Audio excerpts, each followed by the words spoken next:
Hi guys, welcome to the Art Server and welcome back to the final video of this R710 build series.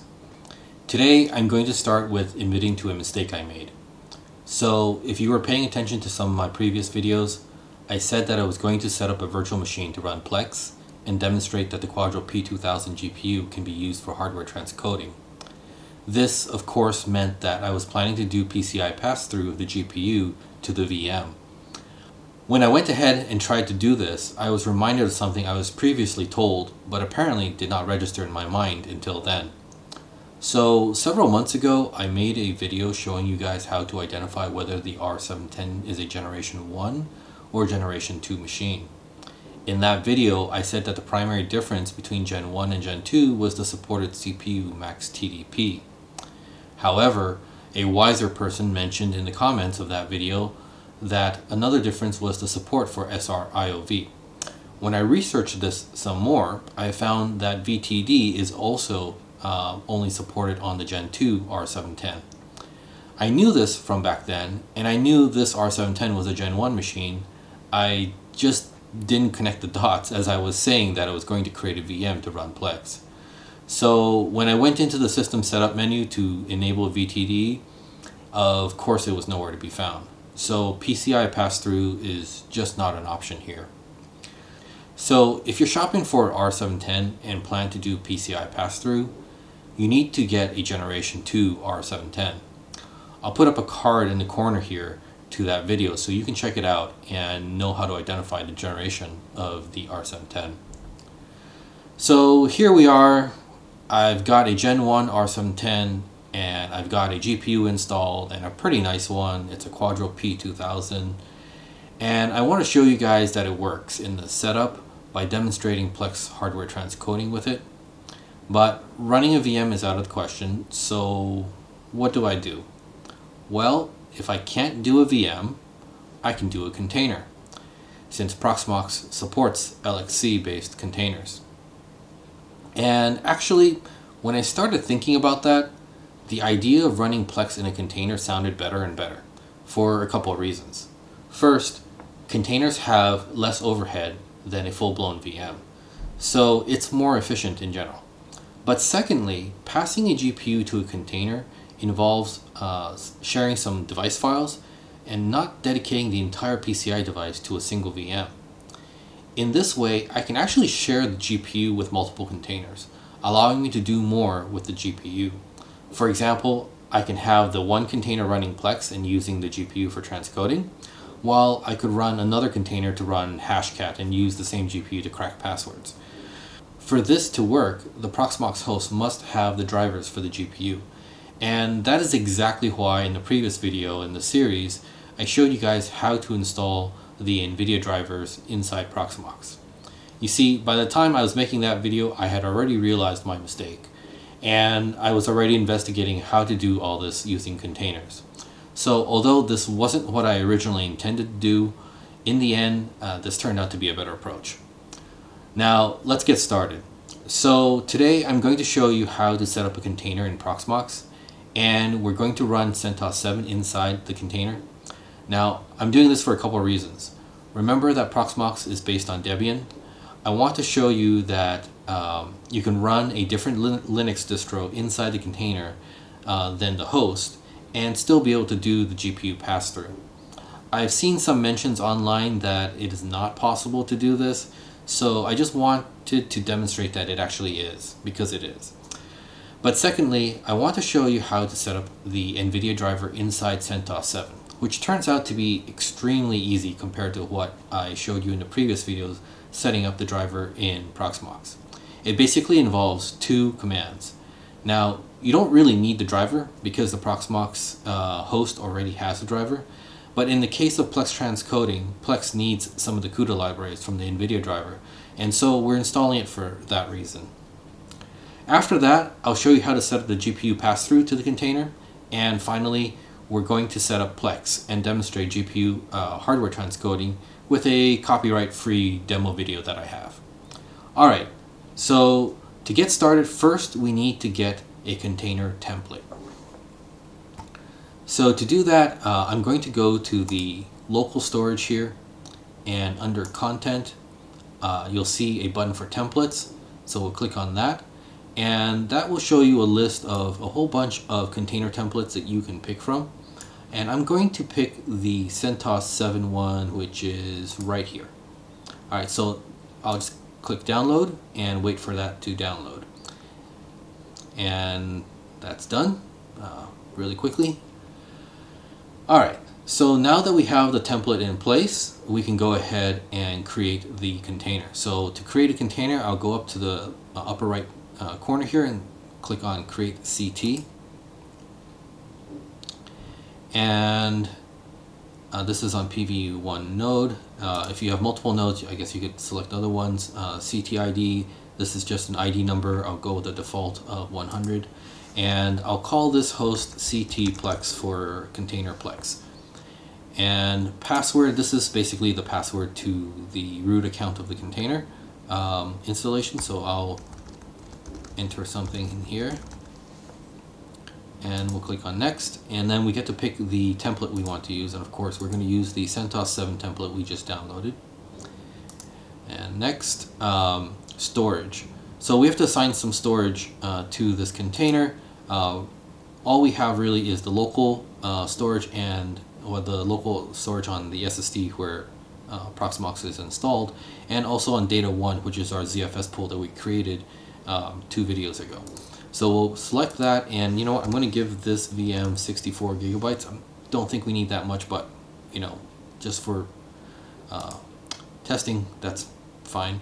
Cores, you know, we probably don't need that much here, but I'm just going to give it 4 cores anyway.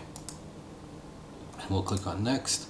Memory, I think we should be able to get by easily with 2 gigs, so I'll just put 2 gigs in there. Click next. And this is the network configuration. So I'm going to remove the firewall, and I'm doing that just because this video's purpose is to demonstrate that PLEX hardware transcoding works. If you want to set this up properly, you probably want to leave the firewall on and actually set it up correctly with the ports that you need opened. As for the IP address, I'll just use the labs DHCP server to get an address. And we'll click on next. DNS, use host settings, next.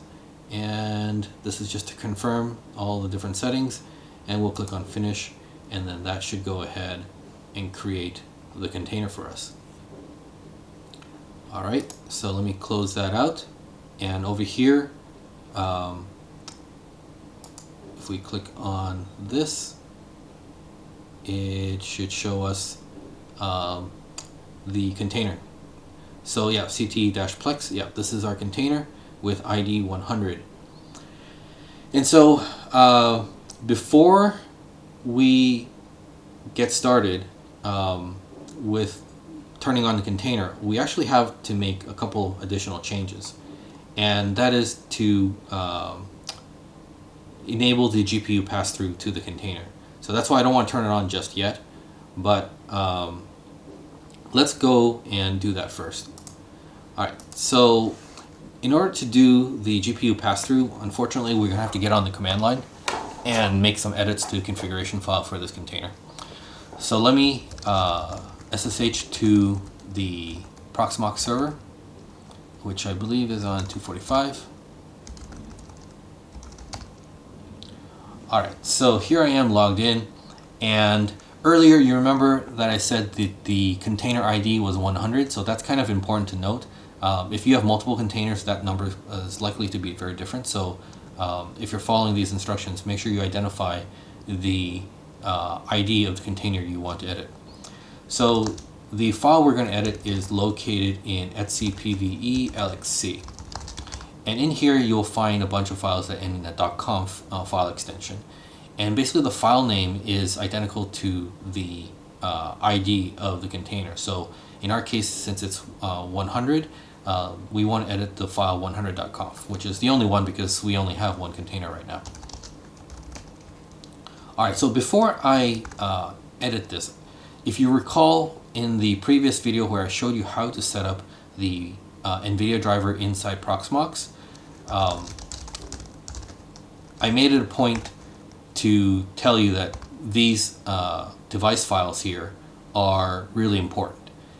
And the reason is that we have to pass these device files into the container so that the container has access to these device files in order to make use of the GPU.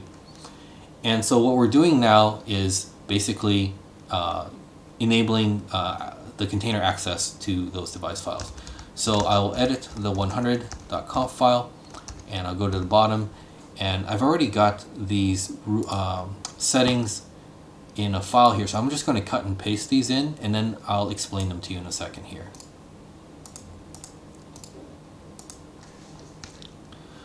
Alright, so let me close that. You know what, let me log in again because I want to show you what these lines mean.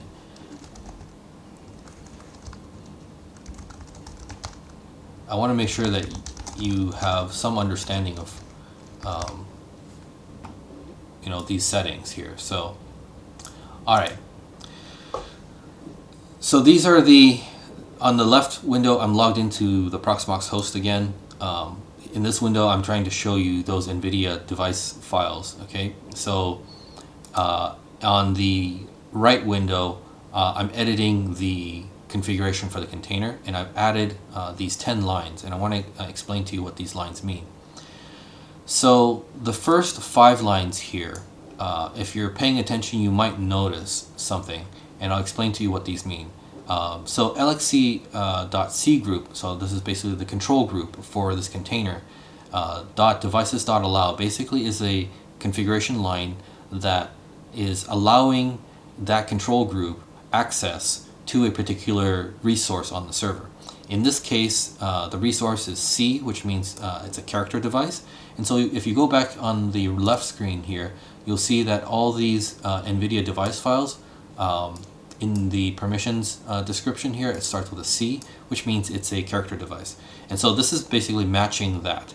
Okay, so the rule here is allowing this character device, and then you'll see 195:0. Those are the major and minor numbers of that device file. So if you go back to the left screen, you'll see that the number for the major and minor number of that device matches. So this is a 195:0. So we have over here 195:0.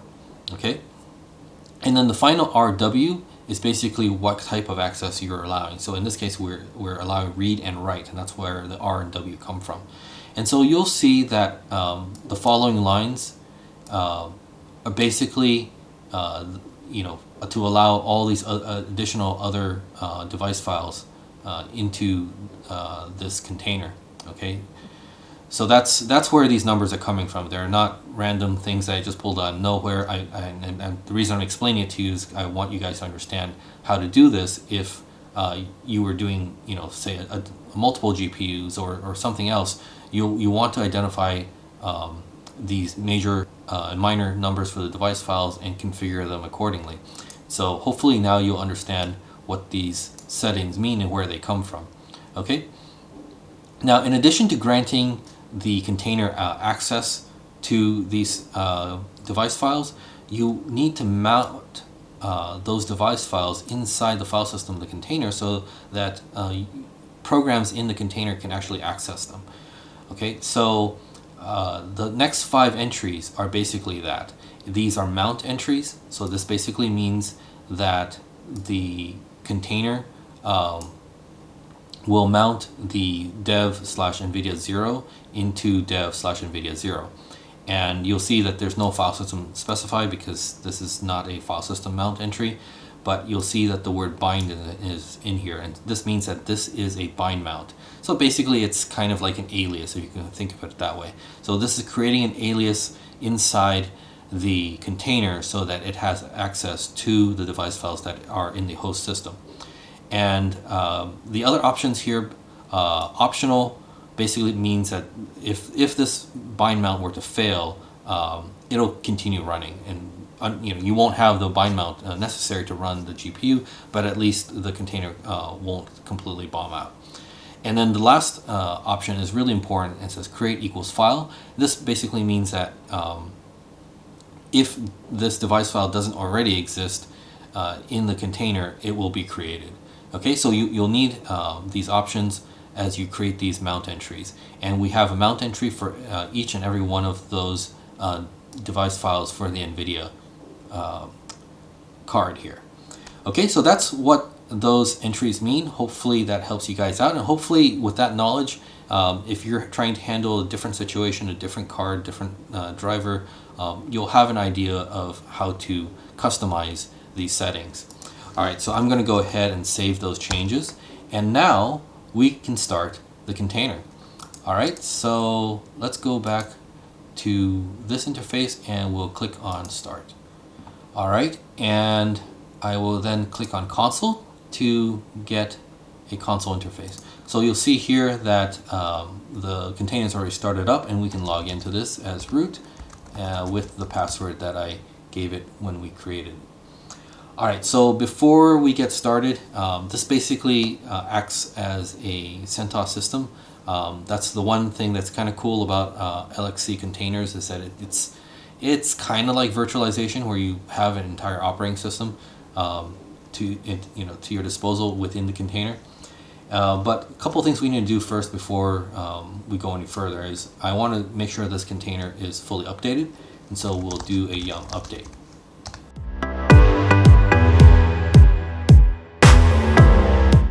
Alright, so updates are done, and one more thing, I want to install a couple of tools that we're going to need, or that I find generally useful. So this will be wget for us to download things if we need to. NetTools just provides some of the more traditional Unix network command tools. Bash completion makes it really easy for me to do stuff on the command line. And by default, there's no SSH server, and I do want to log in via SSH, so I'm going to install the SSH server. We're going to need yum utils because we're going to set up some repositories with it. And then we're also going to include a PEL release because we might need some packages from it that some of the things we're going to install depend on. Alright, so I'll go ahead and install those packages. So that should go really quickly. And I'm going to go ahead and start the SSH daemon so that I can log into this container via SSH.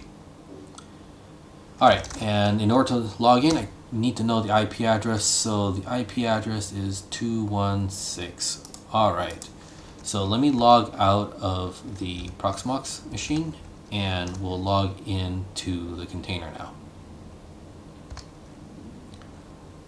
Oops, looks like I have a previous host. Alright, let's try this again. Okay, so now I am logged into the container, and first thing we want to do, let's make sure that those NVIDIA device files are actually mapped into the container. So let's take a look at that. Indeed. Okay, so you'll see these NVIDIA device files are just like they were on the host side, and they have the same major and minor numbers. They are character devices and so on. Okay, so now we have our container running, and the device files for the Quadro P2000 GPU are exposed in the container. At this point, a program inside the container can start using the GPU for things like video transcoding and CUDA. But in the case of PLEX requires some of the libraries from the CUDA driver. And so we have to perform one additional step, and that is to install the NVIDIA CUDA drivers. This is not for the purpose of controlling the GPU, but mainly just to provide the libraries required for PLEX transcoding. Good news is installing the NVIDIA CUDA drivers in CentOS 7 is a really simple matter and is done with just 2 commands, unlike what we saw in the last video installing the driver in Proxmox.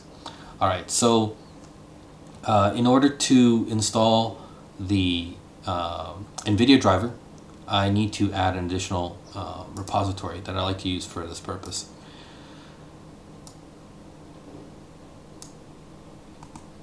So this is from the negativo15.org site, and this person or individual, I don't know if it's a group of people or a single person, but whoever they are, they create some really nice packages for Red Hat based and Red Hat or Fedora Linux distributions.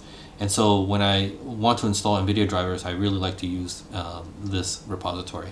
So this command adds the repository to the system, and then at this point, in order to install, we just do NVIDIA install -driver -CUDA for the CUDA components.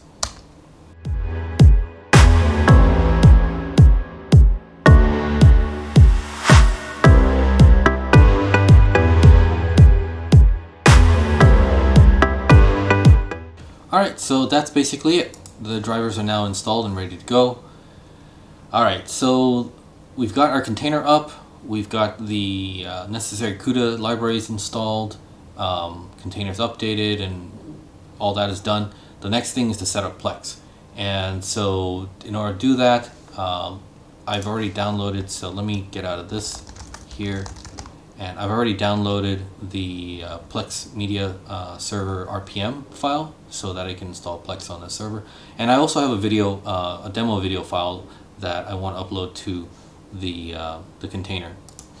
So again, what was the IP of this? Okay, 216.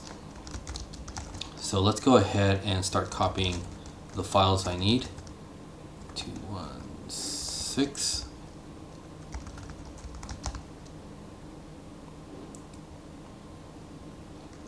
And then I'm also going to copy over this video file.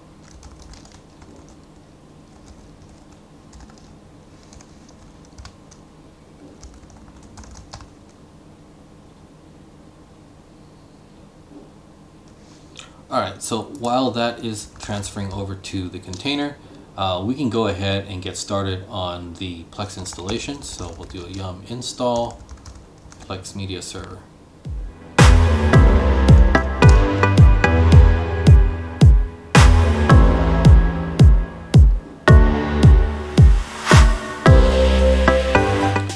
Alright, and let's see if it's running yet. It's probably not running yet. Oh, no, actually it is. Okay, great.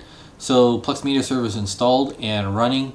Let me go to PLEX library, and let me just create a folder here called videos, and I will move that video file into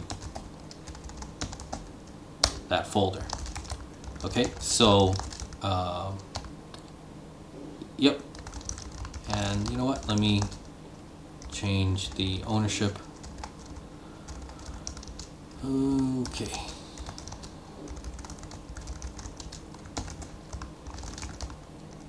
Alright guys, we're almost there.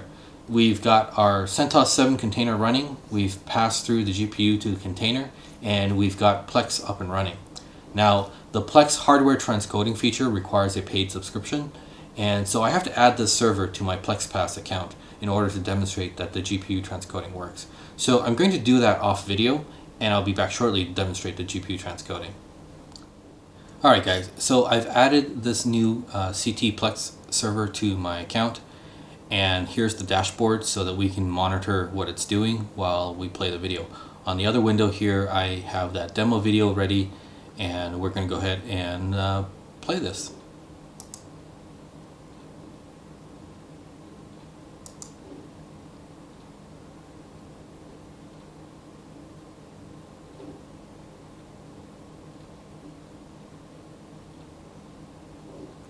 Alright, so you can see that the video clip is now playing, and if you look up here, you will see the HW in parentheses here, and this means that the hardware transcoding is taking place. It's basically in effect. And if you scroll down here, this is probably the most interesting thing, is that you'll see that the CPU spiked a little bit to about 30%, and then pretty much went back down to almost zero. So the transcoding is definitely not using CPU to do the transcoding. And furthermore, if we log into the let's log in to the PLEX, to the Proxmox machine. If we run NVIDIA SMI, you will see that there is one GPU process, which is the PLEX transcoder, using about 350 megabytes of RAM. And so, yeah, so there it is, the hardware transcoding inside a CentOS 7 container works. Now, just to show you the contrast, let's go ahead and turn off this video. And I'll go down to Transcoder. And you'll see I have the use hardware acceleration when available. I'll deselect that. Click save, and then let's go back to the dashboard. So now I'll play the video again, this time with no hardware transcoding. So we're not going to use the GPU this time.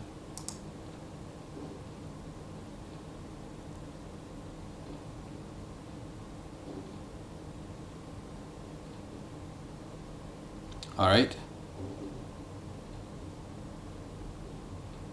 So now the video file is playing, and you'll notice here there is no longer a HW in parentheses indicating that hardware transcoding is happening.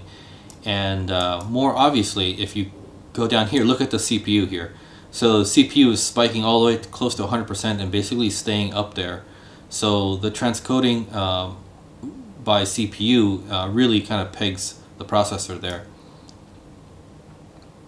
Right, so that's a pretty dramatic difference compared to earlier when we were using the GPU to do transcoding.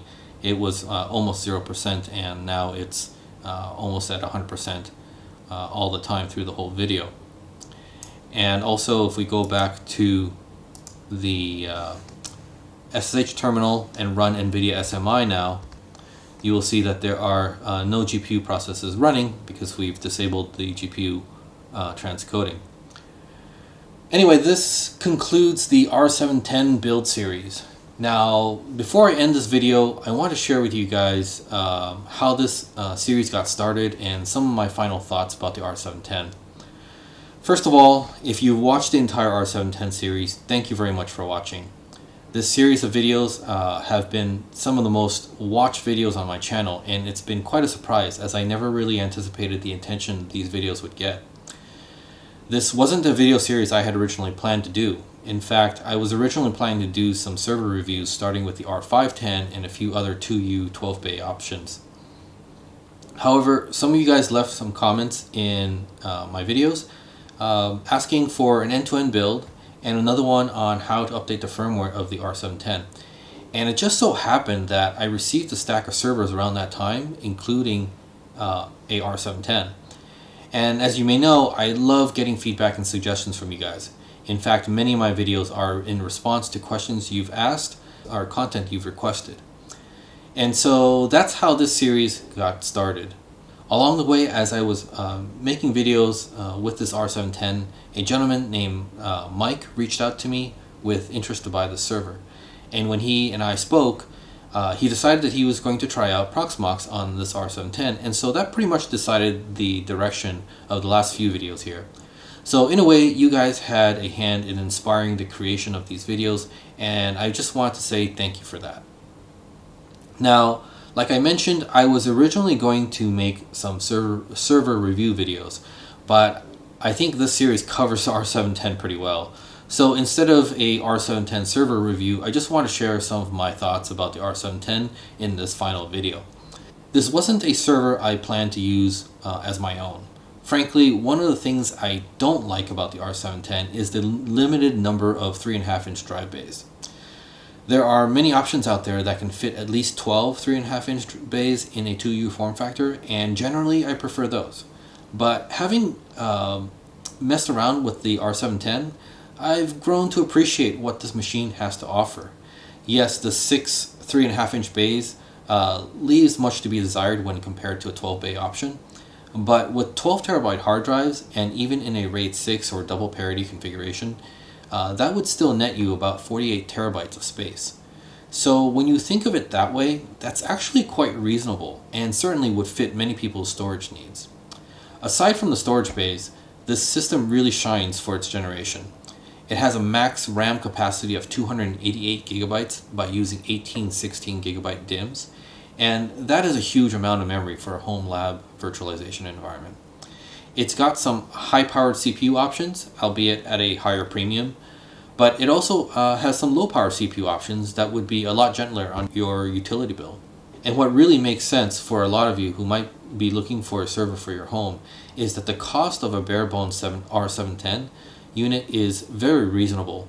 At the time of this video, I see them on eBay for between $100 to $200. Now, you should take into account the additional cost of add-ons, upgrades, and storage drives, which are likely to drive the total cost up to $500 to maybe $1,000 or more, depending on what it is you get.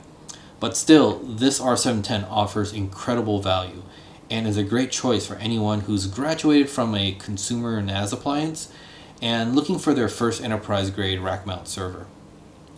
Now, I've gotten some messages from you guys saying that you binge watched the series. So hopefully these last few videos will satisfy your R710 cravings. I mean, I'm glad the series has helped some of you guys out, and I've certainly gotten messages from you, some of you guys saying that you found these videos really helpful in deciding your plans for an R710 server. I'm really glad these videos have been useful, but maybe it's a little disturbing that some people have binge watched these videos. I mean, come on guys, this is no HBO series, okay? So, yeah, but, you know, thank you. Really, thank you very much for watching my videos. Please give me a like if you like this video. Also, if you haven't seen the rest of the series, be sure to check it out, and remember to subscribe to my channel so you can see more videos from me. Thank you very much for watching, and have a great day. Bye-bye.